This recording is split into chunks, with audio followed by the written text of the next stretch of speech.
Let's spike crime की कहानी।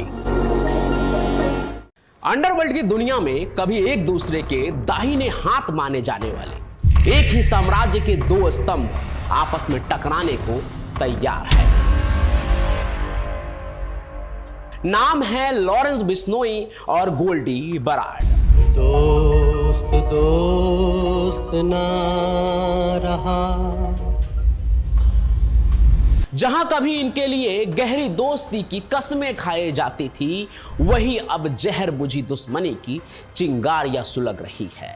देखिए, ये सिर्फ दो अपराधियों के अलगाव की कहानी नहीं है, ये एक ऐसे आपराधिक सिंडिकेट के टूटने की दास्तां है जिसकी गूंज भारत से लेकर 7 समंदर पार अमेरिका और कनाडा तक सुनाई दे रही है।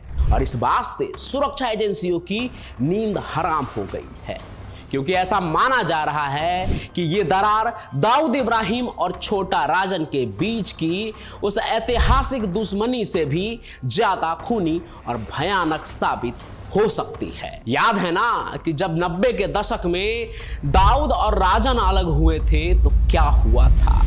अजी, मुंबई से लेकर बैंकॉक तक सड़कें खून से लाल हो गई थी। अब उनके अलग होने की वजह तो सब जानते हैं कि दाऊद और छोटा राजन क्यों अलग हुए, लेकिन असल सवाल तो यहां यह है कि लॉरेंस और गोल्डी के बीच में दरार कैसे आई।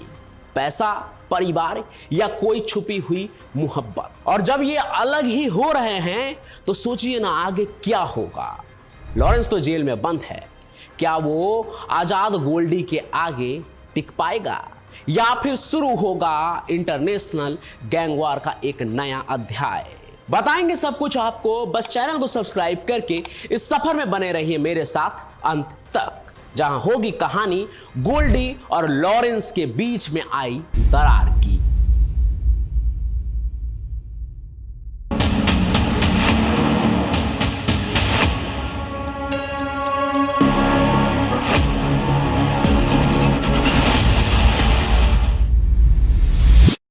तो देखिए, अंडरवर्ल्ड में वफादारी ना एक नाजुक चीज होती है जो अक्सर निजी स्वार्थ और परिवार के सामने दम तोड़ देती है।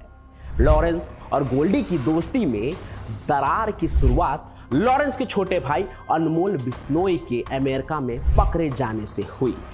हुआ ये कि नवंबर 2024 में 25 साल का अनमोल, जिसे सिद्धू मूसेवाला और महाराष्ट्र के पूर्व मंत्री बाबा सिद्दीकी की हत्या में मास्टरमाइंड भी माना जाता है, वो फर्जी ट्रेवल डॉक्यूमेंट्स के चलते अमेरिकी इमिग्रेशन अधिकारियों की गिरफ्त में आ गया। अब देखिए, गुजरात की साबरमती जेल में बंद लॉरेंस के लिए उसका भाई अनमोल न सिर्फ उसका अपना खून था, बल्कि उसके आपराधिक सिंडिकेट का एक अहम हिस्सा भी था। उसे उम्मीद थी कि उसका सबसे भरोसेमंद साथी गोल्डी बराड और उसका सहयोगी सचिन गोदारा अनमोल को छुड़ाने में कोई कसर नहीं छोड़ेंगे। लेकिन आपको पता है असल में हुआ क्या? खुफिया एजेंसियों की रिपोर्ट ने एक चौंकाने वाली सच्चाई सामने लाई। कहते तो है कि गोल्डी और गोदारा ने अनमोल की जमानत के लिए जरूरी बेल बॉन्ड भरने में कोई मदद ही नहीं की। इससे अमेरिकी कानून का शिकंजा लॉरेंस के खून उसके भाई पर बढ़ता चला गया। नतीजन अनमोल को बाद में रिहा तो कर दिया गया, लेकिन उसके पैर में एक इलेक्ट्रॉनिक ट्रैकिंग डिवाइस लगा दिया गया। ये एक तरह का एंकल ब्रेसलेट होता है। ब्रेसलेट जैसा कि आप हाथ में पहनते हैं, वैसा ही उसके पाँव में बांध दिया गया, जो उसकी हर एक छोटी एक्टिविटी पर नजर रखेगा, जैसे कि वो इस कमरे से उस कमरे में जा रहा है। ये भी एजेंसियों को, अमेरिकी पुलिस को पता चलता रहेगा। यानी कि गोल्डी के वजह से लॉरेंस का अपना भाई आजाद होकर भी एक कैद में है। अब इसके बाद तो लॉरेंस के लिए ये सिर्फ एक ऑपरेशनल चूक नहीं थी, बल्कि उसके अपने भाई के खिलाफ विश्वासघात था जो गोल्डी ने किया था। बेचारे लॉरेंस ने जिस दोस्त पर आंख मूंद कर भरोसा किया, उसने उसे और उसके परिवार को ऐन वक्त पर अकेला छोड़ दिया। जहां बड़ा भाई लॉरेंस भारत की जेल में बंद है और छोटा अमेरिकन पुलिस की नजर में है। लेकिन सवाल तो ये भी है ना कि ये सब करके गोल्डी बराड हासिल क्या कर लेगा? आखिर गोल्डी बराड ने अनमोल की मदद क्यों नहीं की? क्या ये सिर्फ कोई मजबूरी थी या इसके पीछे कोई गहरी साजिश छिपी थी? देखिए, अंडरवर्ल्ड के गलियारों में दबी जुबान में ये चर्चा शुरू हो गई है कि शायद गोल्डी को ये डर था कि अगर अनमोल बिश्नोई आजाद होकर एक्टिव होता तो वो गैंग में अपनी वो जगह बना लेता जो लॉरेंस के बाद गोल्डी बरार की है। मतलब इससे सीधे सीधे गोल्डी बरार के वर्चस्व को खतरा होता बिश्नोई गैंग के अंदर। मतलब अगर देखा जाए तो ये तो नंबर 2 की लड़ाई है जिसमें गोल्डी ने लॉरेंस का साथ छोड़ अपने लिए नंबर 1 पोजीशन तैयार कर लिया है। हालांकि ये कुछ भी नया नहीं है। नंबर 2 की कुर्सी के लिए ऐसी खींचातान अंडरवर्ल्ड में आम है, जैसा कि दाऊद इब्राहिम और उसके भाई अनीस इब्राहिम और छोटा शकील के बीच में देखने को मिलता था। शकील को हमेशा ये डर रहा कि अनीस दाऊद का भाई होने के नाते कभी भी उसके ऊपर आ सकता है। इस वजह से उनके बीच बहुत ज़्यादा नोक झोंक भी हुई थी। एक समय में तो ये भी कहा जाने लगा था कि अनीस के वजह से ही छोटा शकील अब दाऊद के डी कंपनी को छोड़ देगा और अपना अलग गैंग बनाएगा। तो हो सकता है कि इसी तरह यहाँ भी गोल्डी ने शायद अनमोल को पुलिस की गिरफ्त में छोड़कर अपने रास्ते का एक बड़ा कांटा हटाने की कोशिश की हो। तो अगर ये जानबूझकर किया गया था तो ये विश्वासघात सिर्फ एक धंधे में नहीं बल्कि लॉरेंस और गोल्डी के बीच वर्चस्व की लड़ाई साबित होगी, क्योंकि लॉरेंस बिश्नोई के लिए ये एक ऐसी चोट साबित होगी जो केवल दुश्मनी से नहीं बल्कि उस धोखे से पैदा हुई थी जिसने उसके अपने ही भाई को फंसा दिया। अब सवाल ये भी है कि सही कौन है और गलत कौन, क्योंकि जैसा कि हम जानते हैं कि इन दोनों के बीच बहुत अच्छी अंडरस्टैंडिंग थी। जब लॉरेंस को भारत में गिरफ्तार कर लिया गया तब भी बराड़ विदेश से लगातार उसके इशारों पर काम करता रहा था। उनका नेटवर्क पंजाब में जग्गू भगवानपुरिया, हरियाणा में काला जठेरी, राजस्थान में रोहित गोदारा और दिल्ली में हासिम बाबा जैसे बड़े गैंगस्टरों तक फैला हुआ था। ये एक दूसरे पर आंख मूंद कर भरोसा करते थे, जानकारियां साझा करते थे और मुश्किल समय में एक दूसरे के लिए ढाल बन जाते थे। दोनों एक साथ उस वक्त से थे जब लॉरेंस बिश्नोई एक कॉलेज स्टूडेंट लीडर से गैंगस्टर बनने की राह पर था और गोल्डी बरार तो कनाडा में बैठकर अपने आपराधिक दिमाग को सातिर अंदाज में धार दे रहा था। उनकी साझेदारी ने एक ऐसा आपराधिक बिजनेस मॉडल खड़ा कर दिया था जहां जबरन वसूली से लेकर कॉन्ट्रैक्ट किलिंग तक सब कुछ एक वेल प्लान्ड बिजनेस की तरह चलता था, एक कॉर्पोरेट बिजनेस की तरह। अब देखिए, लॉरेंस बिश्नोई और गोल्डी बरार का मिलन अंडरवर्ल्ड के लिए एक महत्वपूर्ण मोड़ था। बिश्नोई जहां भारत में अपने बेखौफ अंदाज और नेटवर्क के जरिए दहशत फैला रहा था, वहीं बरार विदेश से उसके ऑपरेशंस को फंड, हथियार और रणनीति मुहैया करा रहा था। उनकी दोस्ती सिर्फ धंधे के लिए नहीं थी बल्कि एक दूसरे पर गहरा भरोसा भी था। उन्होंने मिलकर कई बड़े अपराधों को अंजाम दिया था, जिनमें सबसे कुख्यात पंजाबी गायक सिद्धू मूसेवाला की हत्या थी। दोस्ती ऐसी थी कि कभी यह सवाल भी नहीं आया कि आखिर इन दोनों में कौन किसे चला रहा है, लेकिन यह तो साफ था कि किसी भी काम को पूरा करने के लिए बराड़ को ही जिम्मेदारी दी जाती थी।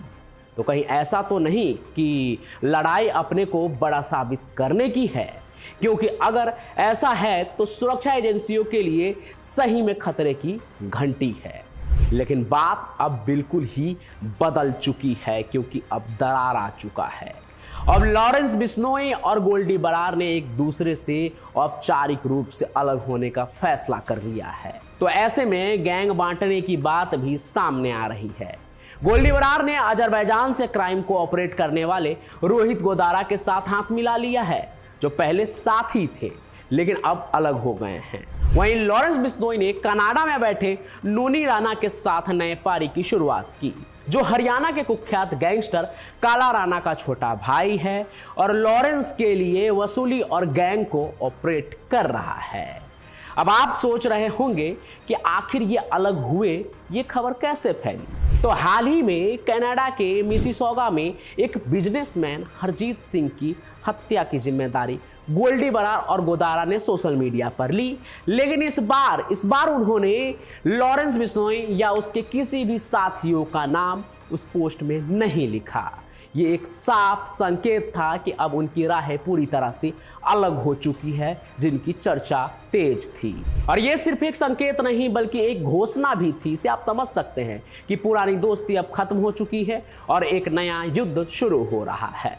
अब कई लोगों के दिमाग में आ रहा होगा कि गैंग टूट गया तो सही ही है, इससे वो कमजोर होंगे, फिर काहे की परेशानी, क्यों एजेंसियों की नींद उड़ी हुई है। पर देखिए, आप जरा ध्यान से सोचिए, यहाँ कहानी ना एकदम उल्टी है, क्योंकि इस अलगाव ने नेशनल इन्वेस्टिगेशन एजेंसी सहित पंजाब, राजस्थान, हरियाणा और दिल्ली के सीनियर पुलिस अफसरों की नींद हराम कर दी है, क्योंकि उन्हें लग रहा है कि इस नई गुटबाजी से एक अभूतपूर्व गैंग वॉर छिड़ सकती है, जिसमें खून खराबा और बेगुनाहों की जानें भी जाएगी, वो भी पहले से ज्यादा। क्योंकि ये एक गैंग का टूटना नहीं बल्कि दो खूंखार गैंग का जन्म लेना है, जहां इन फ्यूचर यही एक दूसरे के जानी दुश्मन भी बन सकते हैं। बन सकते क्या है, बनेंगे ही। इतिहास गवाह रहा है कि जब दो दोस्त अलग होकर अपना अपना गैंग बनाते हैं तो उनके सबसे बड़े दुश्मन वो दोनों ही एक दूसरे के लिए होते हैं। आप पलट के देख लीजिए, चाहे वो दाऊद छोटा राजन हो या गोगी या टिल्लू हो दिल्ली में, या फिर आप याद कीजिए सतबीर गुज्जर और महेंद्र फौजी की लड़ाई हो। हर जगह जब दोस्त दुश्मनी में आए तो क्या क्या हुआ। और यहाँ भी ऐसा ही है, क्योंकि दोनों ही एक दूसरे के फ्रेंड हैं, एक दूसरे के गहरे राज जानते हैं, उनके ऑपरेशंस की जानकारी, फंडिंग के सोर्स, छिपे हुए ठिकाने और नेटवर्क के मेंबर्स की आइडेंटिटी। अब इसी इंफॉर्मेशन का इस्तेमाल करके एक दूसरे को खत्म करने की कोशिश की जाएगी। दूसरी तरफ गोल्डी और लॉरेंस दोनों के पास इंटरनेशनल नेटवर्क्स हैं, रिसोर्सेज हैं, तो ये सिर्फ रीजनल नहीं बल्कि इंटरनेशनल लेवल की गैंग वॉर हो सकती है, जिसमें टारगेटेड किलिंग्स, जबरन वसूली के लिए हमले और एक दूसरे के वफादारों का शिकार करना शामिल हो सकता है। ठीक वैसे ही जैसा कि मैं बार बार कह रहा हूं, दाऊद के डी कंपनी और छोटा राजन के नाना गैंग के बीच में होता आया था। दाऊद इब्राहिम और छोटा राजन के बीच की दुश्मनी ने दशकों तक मुंबई को दहलाए रखा। उनकी गैंग वॉर में अनगिनत जाने गई और मुंबई अंडरवर्ल्ड रक्त रंजित हो गया था। तो अंडरवर्ल्ड के इतिहास को देखते हुए ऐसा लग रहा है कि लॉरेंस और गोल्डी के बीच का ये नया विभाजन उसी तरह खूनी जंग की ओर इशारा कर रहा है, या शायद इनके बीच की लड़ाई उससे भी बड़े पैमाने पर हो, क्योंकि लॉरेंस और गोल्डी के पास आज दाऊद राजन के समय से कहीं ज्यादा एडवांस टेक्नोलॉजी है, सोशल मीडिया है और अंतर्राष्ट्रीय स्तर पर तेजी से फैलने वाला एक नेटवर्क भी है। उनके झगड़ों से न सिर्फ भारत में बल्कि विदेशों में भी उनके ऑपरेशंस पर सीधा असर पड़ेगा। ये एक ऐसा युद्ध होगा जिसमें कोई विजेता नहीं होगा, सिर्फ तबाही होगी।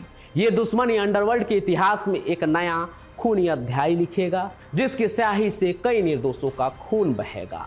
और सुरक्षा एजेंसियां इन उबलते हुए लावा पर नजर रखे हुए हैं, ये जानते हैं कि ये कभी भी फट सकता है। अब देखिए ना, इन सभी चीज़ों को देखकर यही लगता है ना कि इतिहास खुद को दोहरा रहा है। जो कहानियाँ मैं 80 और 90 के दशक का सुनता था मुंबई के बारे में और आपको सुनाता था, अब लगता है कि वो अपने आंखों के सामने भी देखूंगा। कभी भी खबर आ सकती है कि ऐसा हुआ वैसा हुआ। हालांकि उम्मीद यही करता हूँ कि ऐसा कुछ भी ना हो, पुलिस प्रशासन एकदम अलर्ट रहे और हमारी एजेंसियाँ इन्हें कंट्रोल कर सके और हमें एक क्राइम फ्री सोसाइटी मिले, जहां पर हम सभी एकदम आज़ाद और निर्भीक होकर रह सके। पर जो सच है वो तो है। अब आप लॉरेंस और गोल्डी के इस तकरार, इस अलगाव, इस दरार के बारे में क्या सोचते हैं कि यह आगे क्या रंग लेकर आएगी, उसके बारे में जरूर कमेंट कीजिएगा। साथ ही साथ इन दिनों मैं लॉरेंस बिश्नोई और गोल्डी बरार और लॉरेंस बिश्नोई गैंग को लेकर कई कहानियां कर रहा हूं। आगे आपको ये कहानी भी सुनने को मिलेगी कि जिस अनमोल बिश्नोई के वजह से इतना कुछ हो रहा है, जिस अनमोल बिश्नोई के वजह से लॉरेंस बिश्नोई अपने जिगरी यार से अलग हो रहा है, एक बड़े गैंग वॉर की घोषणा हो रही है, आखिर वो अनमोल बिश्नोई भारत से कैसे भागा, कहाँ कहाँ गया, किस किस रास्ते गया और अमेरिका में पकड़ा कैसे गया, ये सब पूरी कहानी मैं अगले कहानी में लेकर आऊँगा। तो आप चैनल को सब्सक्राइब जरूर कर लीजिए ताकि जब भी कहानी आए तो आपको नोटिफिकेशन मिले और साथ ही साथ आप मुझसे यानी पंचम प्रकाश से कहानियाँ सुन सके। हम फिर मिलेंगे, तब तक के लिए आपका बहुत बहुत धन्यवाद।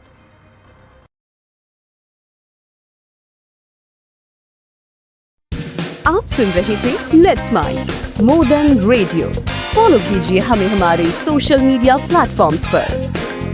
Marketing strategies, corporate stories, brand building ideas, marketing case studies और इनोवेशन एक अलग पर्सपेक्टिव से जो आपने कभी नहीं सुना होगा।